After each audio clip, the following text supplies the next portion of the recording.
సంస్థలు ముఖ్యంగా NGOs కావచ్చు, విద్యార్థులు కావచ్చు, అందరూ కూడా హెల్మెట్ అవగాహన ర్యాలీని భారీ ఎత్తున ప్రచారం చేస్తున్న విషయం నగర ప్రజానీకానికి అందరికీ తెలుసు.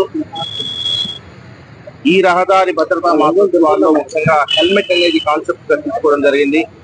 హెల్మెట్ ధారణ అనేది ఎంత ఇంపార్టెంట్ తెలియజేస్తూ అన్ని సంస్థలు కూడా ప్లకార్డ్స్ కావచ్చు, లేదంటే హోర్డింగ్స్ కావచ్చు, వివిధ కళారూపాల్లో ఈరోజు ప్రజలను చైతన్యవంతం చేస్తూ, మరొక వైపున పోలీస్ శాఖ భారీ ఎత్తున ఈ హెల్మెట్ డ్రైవ్ ఏర్పాటు చేసి ముందుకు పోతున్నాం. అందులో భాగంగా రీసెంట్ గా ఈ బెంచ్ సర్కిల్ లో అసలు ఎంతమంది హెల్మెట్ ధరిస్తున్నారు, డ్రైవ్ స్టార్ట్ అయిన తర్వాత ఎంతమంది హెల్మెట్ ధరిస్తున్నారు అన్న విషయాన్ని మనము కెమెరాస్ ద్వారా, సీసీ కెమెరాస్ అనలిటిక్స్ ద్వారా అనలైజ్ చేస్తే మనకు 84.2% హెల్మెట్ ధరిస్తున్నారు అన్న విషయం వెలుగులోకి వచ్చింది. అయితే వేరే రోడ్స్ ఏదైతే ఉందో, ఏలూరు రోడ్ లో కావచ్చు, లేదంటే KS నగర్ లో కావచ్చు, లక్ష్మీ నగర్ లో కావచ్చు, ఇక్కడ కొంత తక్కువగా ఉంది, హెల్మెట్ ధారణ అనేది కొంత తక్కువగా ఉంది. అందుకే డ్రైవ్ ని కంటిన్యూ చేస్తాము. ఎటువంటి పరిస్థితుల్లో ప్రజల భద్రతకి మేము బాసటగా ఉండాలని నిర్ణయించుకున్నాం. అందుకే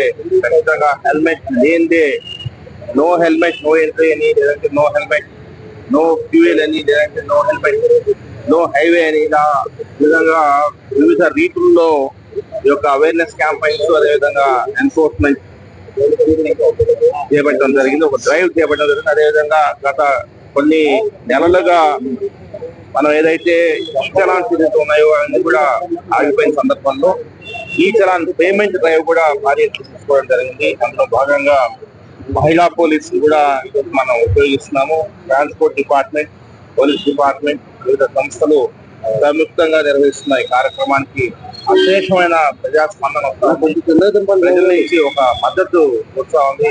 ఎందుకంటే హెల్మెట్ డ్రైవ్ కానీ ఏదైనా ఈ చలాన్స్ అన్నప్పుడు కొంత వ్యతిరేకత వస్తున్నారు. కాబట్టి ఒకసారి మన వినూత్నంగా మన ప్రజల నుంచి చాలా సంపూర్ణమైన మద్దతు లభిస్తా ఉంది. ఎందుకంటే ఒక కల్చర్, సేఫ్టీ కల్చర్ అనేది డెవలప్ కావాలనేది మా అభిమతం. అందుకే ఈ మధ్యన పోలీస్ శాఖ చేపట్టిన సురక్షా ప్రోగ్రామ్ లో కూడా చెప్పాము, ప్రజల్లో ఒక సేఫ్టీ కల్చర్ తీసుకురావాలా అన్న ఉద్దేశంతో ముందుకు పోతాం. అది రోడ్ సేఫ్టీ కావచ్చు, లేదంటే సైబర్ సేఫ్టీ కావచ్చు, లేదంటే క్యూస్ నిలబడడం కావచ్చు, ఏ సందర్భంలో అయినా సరే కూడా ఒక కల్చర్, సేఫ్టీ కల్చర్ ని వాళ్ళలో ఇన్వైట్ చేస్తూ, ఇన్కల్కేట్ చేస్తూ, ప్రజల్లో ఇన్కల్కేట్ చేస్తూ ఎందుకంటే మనము ఆంధ్రప్రదేశ్ నడిబొడ్డున ఉన్నాము, రాజధానిలో ఉన్నాము.